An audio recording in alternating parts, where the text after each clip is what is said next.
திருப்பூர் மாவட்டம் தென்னம்பாளையம் உழவர் சந்தை அருகே பல ஆயிரம் கிலோ வெங்காயம் குப்பையில் வீசப்பட்ட அவலம் அரங்கேறியுள்ளது.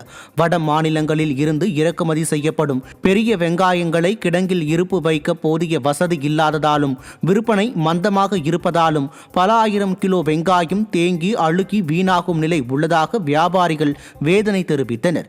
தனியார் குளிர்பதன கிடங்கில் சேமிப்பதற்கு வசதி இல்லாததால் நொய்யல் ஆற்றின் கரையோரம் வெங்காயத்தை வியாபாரிகள் வீசி சென்றனர். விடியா ஸ்டாலின் ஆட்சியில் வேளாண் துறைக்கு என தனியாக பட்ஜெட் தாக்கல் செய்யப்பட்ட போதும் விளைபொருட்களுக்கு சேமிப்பு கிடங்கு அமைக்க நிதி ஒதுக்காதது வியாபாரிகளிடம் அதிருப்தியை ஏற்படுத்தியுள்ளது. கடலூர் மாவட்டம் புவனகிரி பகுதிகளில் உளுந்து பச்சை பயிருக்கு போதிய விலை கிடைக்கவில்லை என விவசாயிகள் வேதனை தெரிவித்திருக்கின்றனர். புவனகிரி, சேத்தியாத்தோப்பு, காட்டுமன்னார் கோவில் உள்ளிட்ட பல்வேறு பகுதிகளில் பயிரிடப்பட்டிருந்த உளுந்து பயிரில் மஞ்சள் நோய் தாக்கியதால் மகசூல் பாதிக்கப்பட்டதாக கூறப்படுகிறது. தற்போது அறுவடை நடைபெற்று வரும் நிலையில் 100 கிலோ கொண்ட ஒரு மூட்டை உளுந்து 7500 ரூபாய்க்கும், பச்சை பயிறு 100 கிலோ கொண்ட ஒரு மூட்டை 7300 ரூபாய்க்கும் விற்பனையாவதாக விவசாயிகள் தெரிவித்திருக்கின்றனர். கடந்த ஆண்டு ஒரு மூட்டை 14000 ரூபாய்க்கு விற்பனையான நிலையில் இந்த ஆண்டு குறைந்த விலைக்கு விற்பனை செய்யப்படுவதாக விவசாயிகள் வேதனை தெரிவித்திருக்கின்றனர்.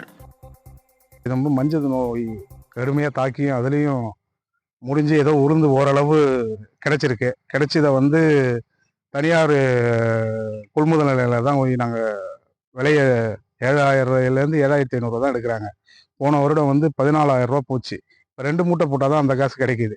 அதனால் தமிழ்நாடு அரசு எங்களுக்கு கிராமப்புறங்களில் நெல் கொள்முதல் நிலையம் அமைத்த மாதிரி எங்களுக்கு உளுந்து கொள்முதல் நிலையம் அமைத்தால் நிரந்தரமான எங்கள் விவசாயிகளுக்கு ஒரு நிரந்தரமான விலை கிடைக்கும் என்று தெரிவித்துக் கொள்கிறோம். நாங்கள் 75 ரூபாய்க்கு கிலோ கொடுத்துட்டு கடையில் போயிட்டு திரும்பி 170 180 ரூபாய்க்கு வாங்கும்போது மனசு ரொம்ப வலிக்குது. திருவள்ளூர் மாவட்டம் பொன்னேரி அடுத்த மேட்டுப்பாளையத்தில் உள்ள டாஸ்மாக் கடைகளில் மது பாட்டிலுக்கு கூடுதலாக 10 ரூபாய் வசூலிப்பதாக வாடிக்கையாளர் குற்றம் சாட்டினார். மது பாட்டிலுக்கு 10 ரூபாய் எதற்காக வாங்குகிறீர்கள் என கேட்டபோது மற்ற கடைகளில் வாங்குவது போல்தான் நானும் வாங்குவதாக அலட்சியமாக ஊழியர் பதிலளித்துள்ளார்.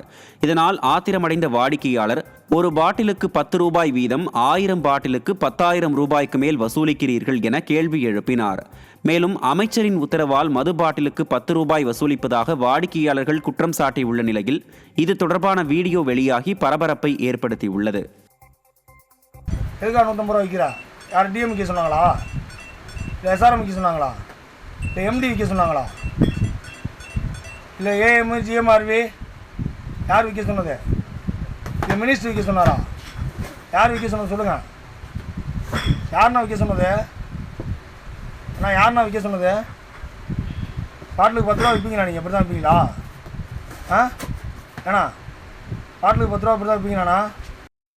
தென்காசி மாவட்டம் கடையநல்லூர் அருகே அருணாச்சலபுரம் கிராமத்தில் புதிதாக கட்டி முடிக்கப்பட்ட ரேஷன் கடையை திறந்து பயன்பாட்டிற்கு கொண்டுவர வேண்டும் என அப்பகுதி மக்கள் வலியுறுத்தியுள்ளனர். 13,56,000 ரூபாய் மதிப்பில் ஆமை வேகத்தில் கட்டி முடிக்கப்பட்ட ரேஷன் கடையை திறக்காமல் அரசு அதிகாரிகள் அலட்சியம் காட்டுவதாக பொதுமக்கள் குற்றம் சாட்டியுள்ளனர். மேலும் அமைச்சர் அல்லது சட்டமன்ற உறுப்பினர் வருகைக்காக காலதாமதம் செய்து வருகிறார்களா என கேள்வி எழுப்பியுள்ள அப்பகுதி மக்கள் உடனடியாக ரேஷன் கடையை திறந்து பயன்பாட்டிற்கு கொண்டு வர வேண்டும் என வலியுறுத்தியுள்ளனர்.